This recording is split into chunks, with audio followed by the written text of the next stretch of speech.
안녕하십니까? 러빙타임 새벽을 여는 예수 묵상 시간입니다. 오늘의 예수 묵상 범위는 창세기 35장 1절로 22절까지의 말씀입니다. 오늘도 이 말씀 속에서 하루를 살아가는 데 필요한 영적인 힘을 얻게 되기를 간절히 소원합니다. 하나님이 야곱에게 이르시되 일어나 베델로 올라가서 거기 거주하며 내가 내 형 에서의 낯을 피하여 도망하던 때에 내게 나타났던 하나님께 거기서 제단을 쌓으라. 야곱이 이에 자기 집안 사람과 자기와 함께한 모든 자에게 이르되 너희 중에 있는 이방 신상들을 버리고 자신을 정결하게 하고 너희들의 의복을 바꾸어 입으라. 우리가 일어나 베델로 올라가자. 내 환난 날에 내게 응답하시며 내가 가는 길에서 나와 함께하신 하나님께 내가 거기서 제단을 쌓으려 하노라. 그들이 자기 손에 있는 모든 이방 신상들과 자기 귀에 있는 귀고리들을 야곱에게 주는지라. 야곱이 그것들을 세겜 근처 상수리 나무 아래에 묻고 그들이 떠났으나 하나님이 그 사면 고울들로 크게 두려워하게 하셨으므로 야곱의 아들들을 추격하는 자가 없었더라.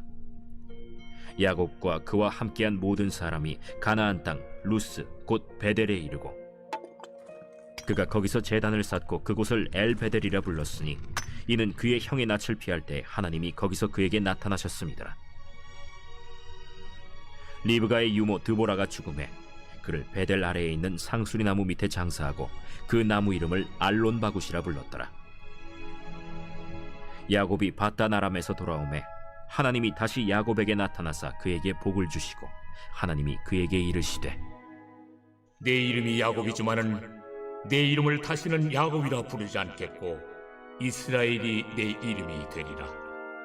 그가 그의 이름을 이스라엘이라 부르시고 나는 전능한 하나님이라.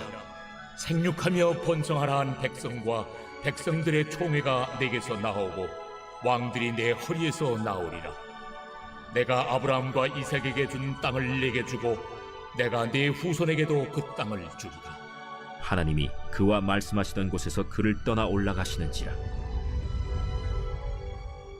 야곱이 하나님이 자기와 말씀하시던 곳에 기둥 곧 돌기둥을 세우고 그 위에 전제물을 붓고 또 그 위에 기름을 붓고 하나님이 자기와 말씀하시던 곳의 이름을 베델이라 불렀더라.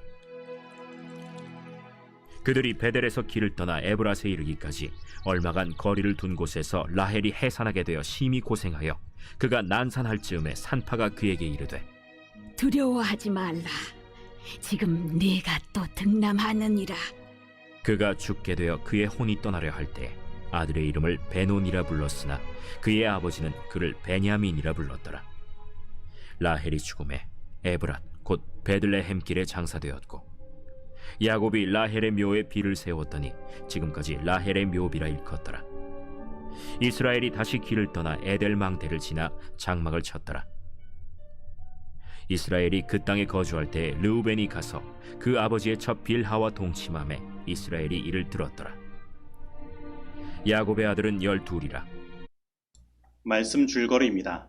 하나님께서 야곱에게 나타나셔서 베델로 올라가라고 말씀하셨습니다. 야곱은 가족들로 하여금 모든 신상을 버리게 하고 베델로 올라갔습니다. 그곳에서 리브가의 유모 드보라가 죽어 장사를 지냈고 또 가장 사랑했던 아내 라헬로 베냐민을 출산하다가 죽게 됩니다. 세겜에서 적어도 10년 이상 머물렀던 야곱은 이제 그곳을 떠나지 않을 수 없는 처지가 되었습니다. 바로 그 아들들이 디나의 문제로 세겜 사람들을 살해하고 그 성을 노략하였기 때문입니다. 그래서 조금 더 지체하다가는 가나안 원주민들에게 공격을 받을 것이었습니다. 그런데 이러한 위기의 순간에 하나님께서 야곱에게 말씀하십니다. 일어나 베델로 올라가서 거기 거주하며 내가 내 형 에서의 낯을 피하여 도망하던 때에 내게 나타났던 하나님께 거기서 제단을 쌓으라. 사실 야곱은 형 에서와의 문제가 해결된 뒤에 바로 그 베델로 올라가 하나님께 제단을 쌓고 예배해야 했습니다. 그런데 야곱은 세겜에서 10년 이상 머물면서 그 모든 것에서 손을 놓았습니다. 그리고 하나님에 대한 신앙마저도 놓은 것입니다. 그리고 그는 마치 그 땅의 주민과 같이 생활하였으며 그의 자녀들은 그 땅의 문화에 동화되어 살아간 것입니다. 그리고 이것을 오늘 본문 말씀 2절 말씀이 증명하고 있습니다. 그래서 이러한 삶 때문에 야곱의 딸 디나가 그 땅의 여자들을 보러 갔다가 강간을 당하였고 그의 아들들은 그로 인하여 잔인한 피해 복수를 하게 된 것입니다. 그래서 창세기 34장은 하나님께 신실하지 못하고 성실하지 못했던 야곱의 이야기라 할 수 있습니다. 그러나 오늘 창세기 35장은 그렇게 신실하지 못하고 성실하지 못한 야곱, 하나님을 떠나 10년 이상의 삶을 그냥 세상 사람들과 같이 살아간 야곱, 그래서 그 가족들이 이 땅에서 멸절될 위기에 놓인 야곱을 오히려 하나님은 잊지 않으시고 여전히 성실하게 당신의 언약적 사랑을 야곱에게 베푸시는 모습을 보여주고 있는 것입니다. 오늘날 우리들도 이 세상을 살아가면서 하나님 앞에 신실하지 못하고 신앙에 성실하지 못한 모습을 보일 때가 있습니다. 한 몇 년 이상을 하나님보다 세상에 동화되어 살아가며 세상 사람들이 섬기는 것과 같이 돈의 우상을 섬기며 세상 문화를 동경하며 살아가는 모습을 보이기도 하고 이제 모든 것에 지쳤다고 생각하면서 그 신앙의 열심을 놓아버리고 살아갈 때가 있는 것입니다.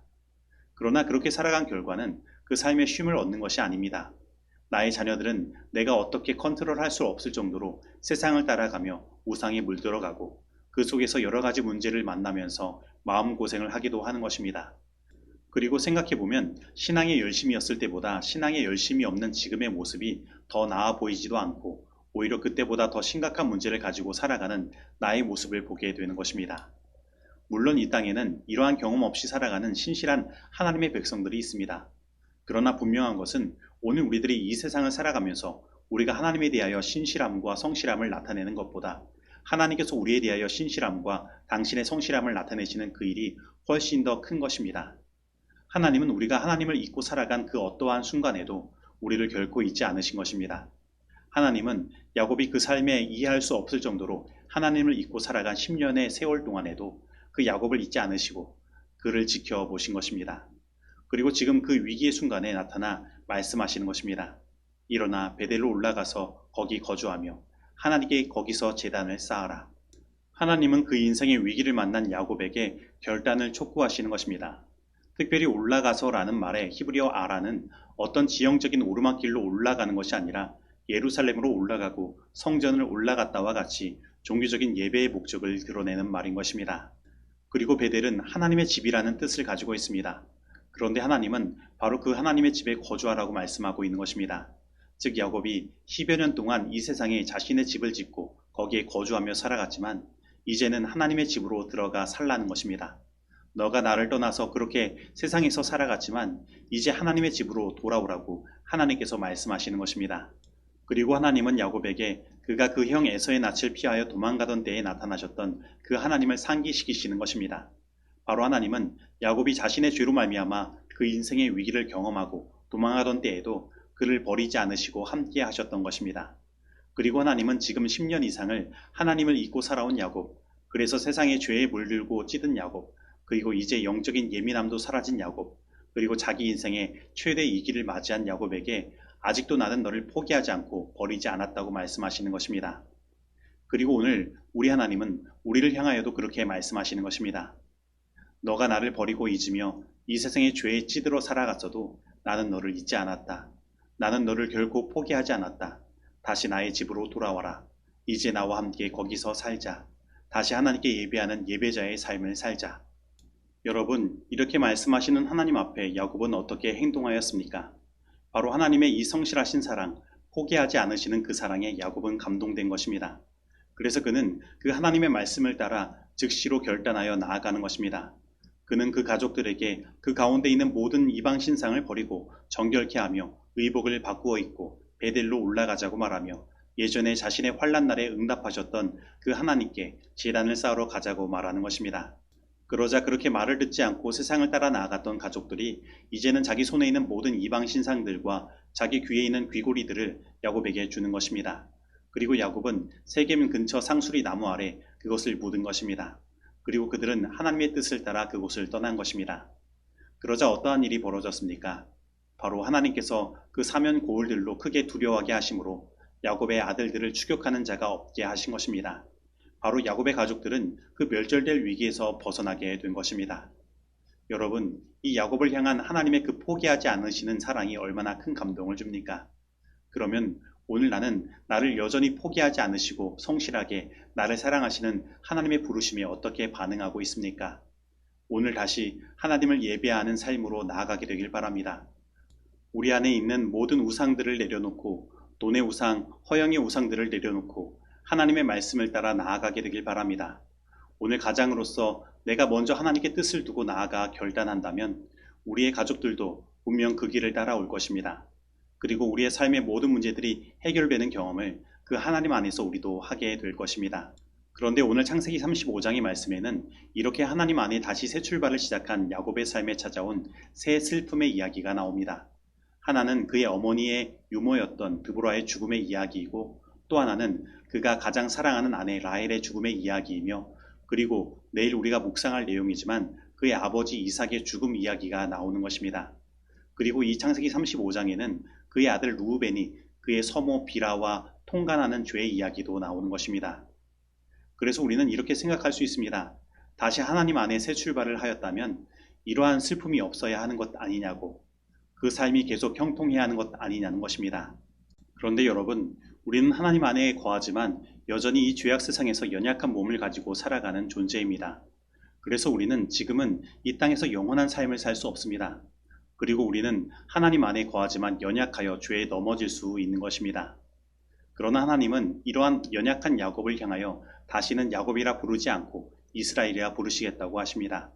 그리고 그를 생육하고 번성하도록 축복하시며 그에게 왕들이 나올 것이라고 이야기하시는 것입니다. 그리고 그에게 아브라함과 이삭에게 준 땅을 내게 주겠다고 약속하시는 것입니다. 즉 하나님은 야곱을 이 언약의 계승자로서 확증하신 것입니다. 그리고 하나님은 바로 이 이야기를 드보라의 죽음과 라헬의 죽음 이야기 사이에 집어넣으시고 히브리 문학의 카이에즘의 진수를 보여주고 있는 것입니다. 즉 우리의 삶에 여전히 이러한 문제들이 있지만 이 문제를 궁극적으로 해결할 것은 이 언약에 있다는 것을 보여주는 것입니다. 그렇다면 이 언약은 결국 우리들에게 무엇을 이야기하고 있습니까? 그것은 이 언약의 실체 되시는 예수님께로 우리를 인도하는 것입니다. 즉 오늘 우리의 삶의 죽음의 문제, 죄의 문제를 해결할 수 있는 근본적인 해답은 예수님께 있는 것입니다. 오늘 우리는 이 땅에서 여전히 슬픔 가운데 통곡하며 살아갈 수 있습니다. 그리고 죄 가운데 마음고생하며 살아갈 수 있습니다. 그러나 이 문제를 끝내시기 위해 예수님께서 그 언약의 실체로서 오셨고 우리를 이 죄악 세상에서 구원하시기 위하여 재림하시는 것입니다. 그러므로 오늘 우리가 바라보아야 하는 것은 우리 인생의 슬픔이 아닙니다. 그리고 우리 가운데 있는 죄악도 아닙니다. 우리가 바라보아야 하는 것은 그 언약의 실체가 되시는 예수님이신 것입니다. 우리는 우리의 모든 소망을 예수님께 두어야 하는 것입니다. 그리고 우리는 그 예수님 안에서 살아가면 되는 것입니다. 그러면 우리 예수님은 분명 우리 모든 슬픔과 죄를 해결하여 주실 것입니다. 그분은 우리의 죄악 때문에 우리를 포기하지는 않으신다. 우리는 잘못을 범하고 그분의 영을 슬프게 해드릴지 모른다. 그러나 우리가 회개하고 통회하는 심령으로 그분께 나오면 그분은 우리를 거절하지 않으실 것이다. 나는 이런 증언을 들었다. 나는 내가 원하는 빛을 가지고 있지 못합니다. 나는 주님의 사랑에 대한 확신이 없습니다. 이런 증언은 불신과 흑암을 나타낼 뿐이다. 그대는 그대의 공로로 하나님의 호감을 살 것과 또한 그분의 구원의 능력을 신뢰하기 전에 죄로부터 벗어나야만 할 것을 기대하는가? 이것이 그대의 마음속에서 진행되고 있는 투쟁이라면 나는 그대가 아무 힘도 얻지 못하고 결국은 절망하게 될까 두렵다. 광야에서 구리뱀이 들려진 것처럼 그리스도께서도 모든 사람을 당신께로 이끄시기 위하여 들리셨다. 하나님께서 마련하신 방법인 그 뱀을 쳐다보는 모든 자들은 고침을 받았다. 이와 같이 우리의 죄 중에 우리의 큰 필요 중에 우리는 보고 살아야만 한다. 가려 뽑은 기별 3권 149페이지의 말씀입니다. 적용하도록 하겠습니다. 오늘 나는 그럼에도 불구하고 나를 포기하지 않으시고 성실하게 사랑하시며 구원하시는 하나님을 만났습니까? 오늘 하나님을 참되게 예배하기 위하여 내가 버려야 하는 우상들은 무엇입니까? 오늘 나는 여전히 이 죄악 세상에서 슬픔을 당하고 죄 가운데 넘어질 수 있지만 이 모든 것을 해결할 분이신 언약의 실체가 되시는 예수님을 끝까지 믿고 나아갈 것을 결심합니까? 오늘 이 말씀 속에서 내가 실천해야 할 것은 무엇입니까? 기도하시겠습니다. 하나님 아버지, 오늘 우리는 하나님보다 신실함과 성실성이 부족한 자들입니다. 그래서 주님을 잊고 세상을 동경하며 살아갈 때가 있습니다. 하지만 그럼에도 불구하고 오늘 우리를 포기하지 않으시고 당신의 그 성실하심으로 우리에 대한 당신의 사랑을 나타내 주시니 감사드립니다. 그리고 하나님, 우리들 이러한 당신의 사랑을 찬양하며 예배하기를 원합니다. 오늘 우리 가운데 있는 모든 우상들을 내려놓고 버리기를 원합니다. 하나님, 우리 예배를 받아 주시옵소서. 하지만 하나님, 오늘 우리의 삶은 여전히 이 죄악 세상에서 살아가기에 여전히 슬픔과 아픔이 우리 가운데 있습니다. 그리고 우리가 연약하여 이 죄악 세상에서 죄 가운데 넘어질 때가 있습니다. 그러나 하나님, 오늘 우리는 당신의 언약 안에 주어진 그 소망을 놓지 않을 것입니다. 그리고 그 언약의 실체 되시는 예수님을 끝까지 붙들기를 원합니다. 그래서 결국 우리의 모든 슬픔을 위로하시고 우리를 이 죄로부터 완전히 구원하시는 그 예수님을 하늘에서 만나고 경험하기를 원합니다. 하나님, 오늘 우리를 인도하여 주시옵소서. 예수님의 이름으로 기도드립니다. 아멘.